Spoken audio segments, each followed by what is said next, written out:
চাঁদপুরের মেঘনা নদীতে পণ্যবাহী জাহাজে হত্যাকাণ্ডের ঘটনায় ৬ জনের মরদেহ পরিবারের কাছে হস্তান্তর করা হয়েছে।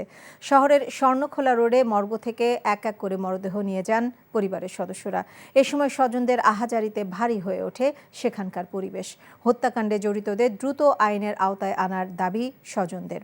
এদিকে হত্যাকাণ্ডের ঘটনায় শিল্প মন্ত্রণালয় থেকে ৪ সদস্যের তদন্ত কমিটি গঠন করা হয়েছে, যদিও এখন পর্যন্ত কোনো মামলা হয়নি। চাঁদপুর থেকে শরীফুল ইসলামের পাঠানো রিপোর্ট।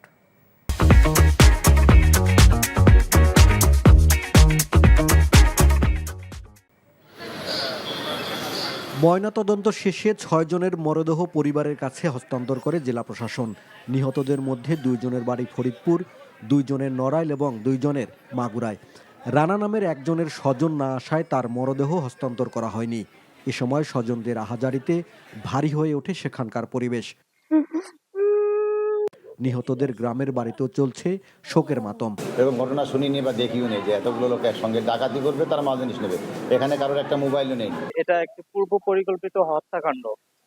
অনেকেই বলতেছে যে এটা ডাকাতির একটা নমুনা, কিন্তু আমরা সেই ধরনের কোনো নমুনা পাচ্ছি না। প্রশাসনের কাছে দাবি করি যাতে সুষ্ঠু তদন্ত করে সঠিক বিচার যাতে করা যায়।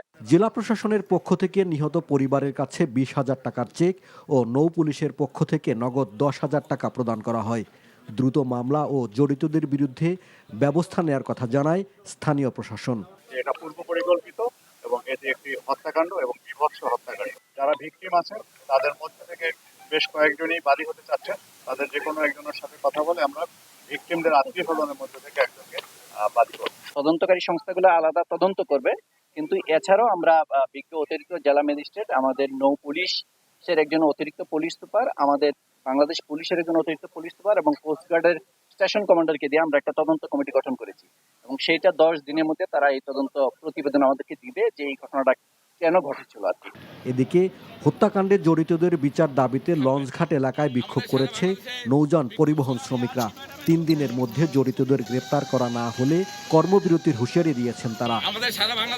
সোমবার চাঁদপুরের মেঘনা নদীতে মালবাহী জাহাজ এমভি আল বাখেরা থেকে ৫ জনের রক্তাক্ত লাশ উদ্ধার করা হয়। গুরুতর আহত ৩ জনকে হাসপাতালে নেওয়া হলে সেখানে মৃত্যু হয় আরও 2 জনের, আর একজন ঢাকায় চিকিৎসাধীন রয়েছে। NTV news desk. চাকরি পেয়ে গেছি। চাকরি? আপনার কি কোনো কমন সেন্স নেই? আপনি একটা মানুষের বাসায় ঢুকে পড়ছেন কিভাবে? বাসায় প্রবেশের কি নিষেধ আছে নাকি? এই অসময়ে ছাদে আসার কারণ কি? নতুন করে কারো প্রেমে পড়লেন নাকি? আমি আকাশ দেখছিলাম, আকাশ দেখতে দেখতে হারিয়ে গেলাম, হঠাৎ করে আপনি আসলেন।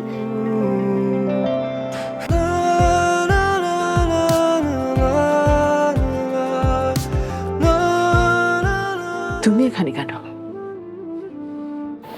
আমার অনুমতি নিয়ে এখানে আসা উচিত ছিল তোমার। মা, এই ছবিটা কার? আমার ম্যাডাম এই ছবিটা দেখে প্রতিদিন কাঁদে কেন মা? এই মেয়েটা কি সব কথা বলছে? মারিয়া, তোমার কি হয়েছে? আজ এত বছর পর কি শাস্তি দিব আপনাকে বলেন তো?